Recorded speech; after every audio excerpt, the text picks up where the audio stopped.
I recently reviewed a cool and slightly funky South African pistol, the Vector CP1. It's a unique gun renowned for its sci-fi aesthetics and numerous Hollywood appearances. Somewhat less known about the pistol, though, is that rather than using a traditional and ubiquitous Browning-style tilting barrel short recoil system to operate, it uses a rare gas piston delay mechanism. By far the most widely known handgun to make use of this recoil action is the legendary H&K P7, so today I thought I'd talk about my P7 M13. I'll also make a few points about my P7 K3 and 32 ACP, even though it's a simple blowback design. And most of this video really will apply also to all of the P7 lineup, and I have owned the P7 PSP and the P7 M8 in the past. First, I'll quickly go over the history of the gun. As in most of my videos dealing with more popular handguns, I'll try not to make this an hour-long history dump and instead suggest you visit Wikipedia or HK Pro for all the historical minutiae you care to dig up. The P7 was introduced in 1976 as a response to the West German police force's request for a more effective sidearm after the tragic massacre of Israeli athletes at the 1972 Olympics in Munich. Police at the time were using pistols chambered in 32 ACP, a decidedly problematic cartridge for serious defensive or offensive use. Some of the salient design specifications submitted to manufacturers were that new guns be chambered in 9mm Luger, be ambidextrous in operation, safe to carry with a loaded chamber, and able to be fired instantly after drawing. HK's P7 design was clearly the most innovative in its approach to these and other requirements. The other guns offered were an improved Walter P1 and the Sig Sauer P225, whose designs, by comparison, while good, were pretty ordinary. I go as far to say that in recent history, HK's offering in this trial was the most innovative handgun to be seriously submitted in a government contract bid. Obviously, all three were and are excellent firearms, and the German police recognized this, so each of them was adopted and put into use in different areas, leading to their official designations as the P5, P6, and P7. Production on the new P7 began in the late 1970s and lasted through the mid-2000s. Several variations of the P7 were made during its production run, and I've owned a few of them. The most common was the PSP, which in English basically means Police Self-Loading Pistol. It was basically a slightly modified version of the original P7 that won the West German contract. The defining feature of these is the heel-mounted magazine release and lack of a plastic heat guard on the trigger. Thanks in part to some training issues with the New Jersey police force, the P7 M8 was the next model to arrive in the early 80s, with a more traditionally placed magazine release near the trigger. Also new was a plastic heat guard, which I'll talk about shortly. The M8 refers to the magazine capacity of 8 rounds, which is actually unchanged from the previous model. The P7/PSP and the P7 M8 are easily the most common models of this family that you'll find today. Other models were introduced to fulfill different needs, such as the P7 M13, which increased capacity to 13 rounds in the early 80s to try to win U.S. military contracts, and later the awkward-looking P7 M10 and the new hype caliber of the early 90s, 40 Smith & Wesson. The P7 K3 was another addition, mostly popular in Europe, which used a simple blowback mechanism and interchangeable barrels and slides to let the user shoot 22 long rifle, 32 ACP, and 380 auto out of the same gun. A few other rare prototypes and extremely limited models are also out there, like the P7A10, P7A13, and any self-respecting handgun nerd's ultimate grail gun, the P7M7, chambered in 45 ACP. The last run of the P7 was a set of 500 P7 M8s produced in 2007. Most of these were available in a nickel finish, though I always think the blued finish looks best. Sometimes you even see P7s with a sweet-looking plum finish, which is a result of slightly out-of-spec bluing treatment aging over time. Grips were always a boring black plastic. Incidentally, if you know of somewhere where I can get some nil wood grips for my K3, please send me a note. So, with all that background out of the way, let's get into the fun stuff, and that's all the gun's unique or innovative features. Easily the most distinguishing and well-known part of the gun is its novel squeeze-cocking mechanism built into the grip. This is a creative and outside-the-box approach to making the pistol ready to fire in an instant, but also completely safe and inert with a round in the chamber. Remember that the P7 predates widespread usage of combat striker pistols like Glocks and M&Ps, and was introduced when manual safeties were still expected on any handgun. Most safeties, of course, require an extra conscious effort to manipulate. You're flipping a lever, pushing a button, whatever. The P7 squeeze lever, on the other hand, is built into the grip in such a way that you can't really hold the gun in a tense situation without automatically cocking it and basically disengaging the safety. In its intended role as a combat or duty weapon, the only time you're really holding your gun is when you're needing to use it. So it's a way of removing the mental component of the safety, and it makes it instant.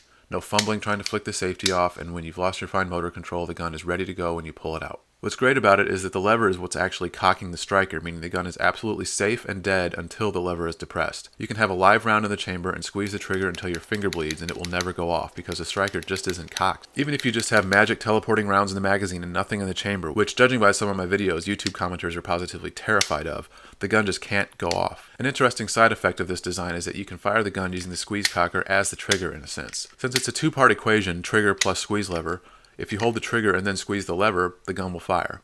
No practical application for this really, but it's an interesting quirk of the design. The weight of the lever is maybe a bit heavy at first, but once you're holding it, you don't really notice that you're exerting any extra effort. It's a really clever bit of engineering to make all this work the way it does, and it's not something seen in really any other gun before or since. It's not at all related to or similar to the more common grip safeties like those found in 1911s or Springfield XDs. It's completely unique. One plus side to the design being so unusual and weird is that if you're a cop and someone manages to snag your gun, there's a chance they won't figure out how to operate it because of the squeeze cocker. There are a couple downsides to the squeeze lever, however. One is that it's loud. In certain tactical environments, it might be desirable to engage and then disengage the squeeze lever, but the P7 makes it hard to do with any level of stealth. There is a way to push the magazine release just right and it quiets the lever a little bit, but it's not a ninja gun by any means. Another negative that comes with the innovation is its complexity. There are a lot of fiddly little levers and springs and small parts inside the P7, which make it difficult, if not impossible, to service out in the field by someone without a lot of training. At one point, HK submitted the predecessor to the M13 in the Army's XM9 trials in the early 80s, but the complicated innards and maintenance meant that it had little chance of making it out to active combat zones, to say nothing of the possibility of dust and grit interfering with the cocking action and freezing the gun up completely. Expense is a natural byproduct of all that complexity as well, and with most agencies being pretty budget conscious, it was a costly gun and a tough sell. I know from experience as well that some people find the squeeze cocker to be unintuitive and challenging to use, almost alien and bizarre, though for me personally I haven't found that to be the case at all. I think it's completely natural and easy to squeeze. Anyway, I think you guys get the point with the squeeze cocker. It's a neat feature that works as advertised to make the gun simultaneously both utterly safe and immediately ready to fire when needed. I could go on about other benefits of the design in certain contexts, but in the interest of time, I'll move on to the next biggest feature of the gun, the unique gas piston delay system. Essentially, the way it works is, when a round is fired, gas pressure escapes into a hole at the bottom of the chamber which goes into a cavity inside the frame and applies pressure to a piston attached to the slide. The force on that piston prevents the slide from moving backward until pressure is at a safe level. All of the P7s make use of this piston system except the K3, which is straight blowback. Because of fluting milled into the chamber, the gun is able to cycle and function without even having an extractor installed. This was marketed as a benefit for duty use because the extractor could be broken and missing and the P7 would still be reliable. As with the squeeze cocker though, this gas piston setup does have some shortcomings. The biggest one by far is that all of the gas being diverted into the gun builds up a lot of heat, and it's right where your trigger finger happens to be. It only takes a few mags for the area to start getting warm, and after a couple hundred rounds, it's just plain hot to the touch. The M8 and later models tried to band-aid this by putting a plastic heat shield in the trigger guard to protect the user's trigger finger a little bit, but it's undeniable that the steel frame still gets hot. That's one small advantage that the Vector CP1 I mentioned earlier has over the P7. Despite using the same gas piston system, its polymer frame manages the heat better. That said, you have to keep in mind that this wasn't intended to be a gun you spend hours with plinking at the range. It's a defensive tool, made mostly for police service. Finally, moving on to ergonomics, I can talk about some other features the P7 has.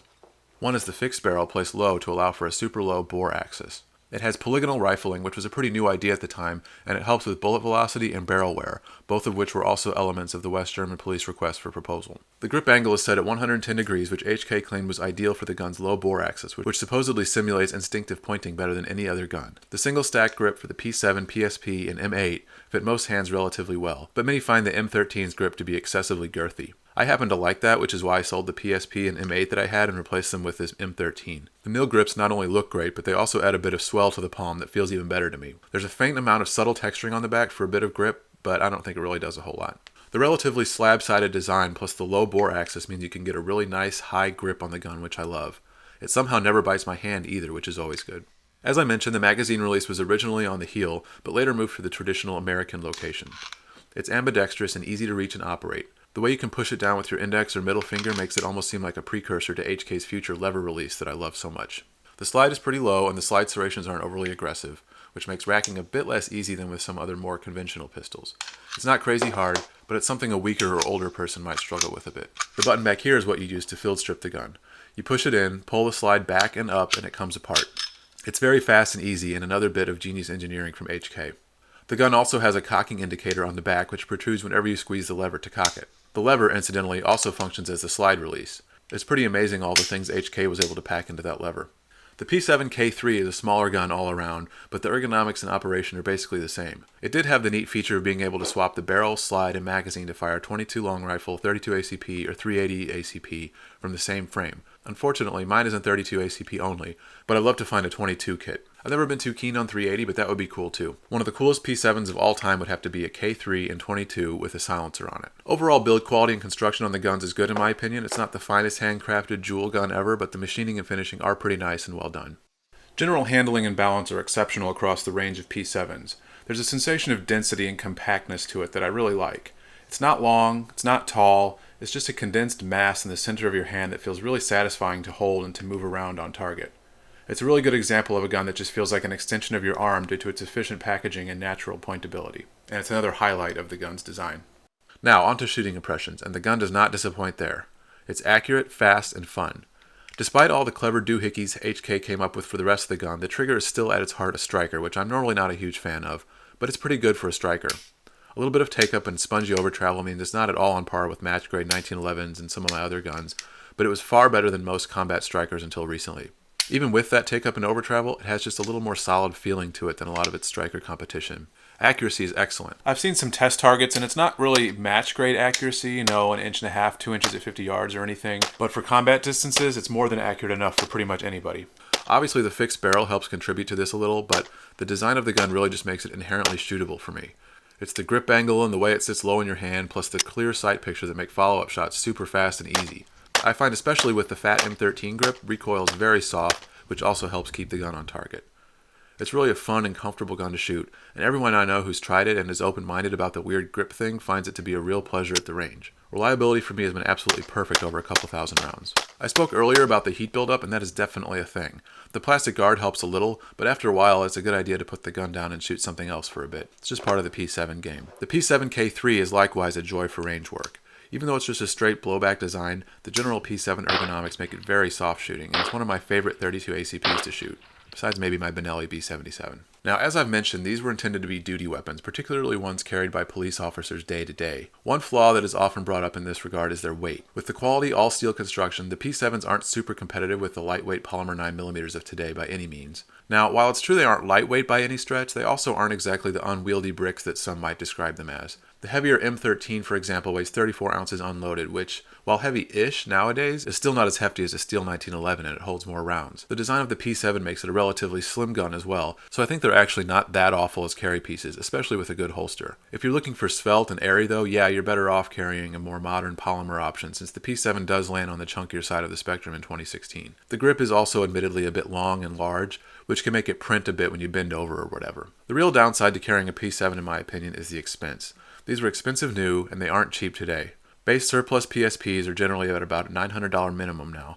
Rarer models like the M13 or the M10 can easily sell for over $2,500 in the right condition. The K3 is certainly a bit of an outlier, but I've seen new in-box examples recently go for over $6,000 with all 3 barrel kits. Not everybody is comfortable carrying around a $1,000 gun on their hip, even if it's as fantastically well designed and reliable as the P7, and I can appreciate that when considering how spoilt for choice we are today. Then of course there's also the crowd of highly tactical operators who might balk at the complexity of its inner workings and favor for something far simpler and easier to repair. Cheaper too, since even the magazines can be crazy expensive, let alone other parts and servicing. It's a shame their expense and scarcity has relegated them mostly to occasional range use really, because the P7 was such a groundbreaking design in so many ways, with a lot of really great, well-designed features. HK clearly approached the project with a lot of ingenuity and passion, and the result is a legend that will be cherished by pistol lovers for years to come. I highly recommend any one of the P7 variants to shooters looking for something classic but interesting to collect, shoot, and to admire.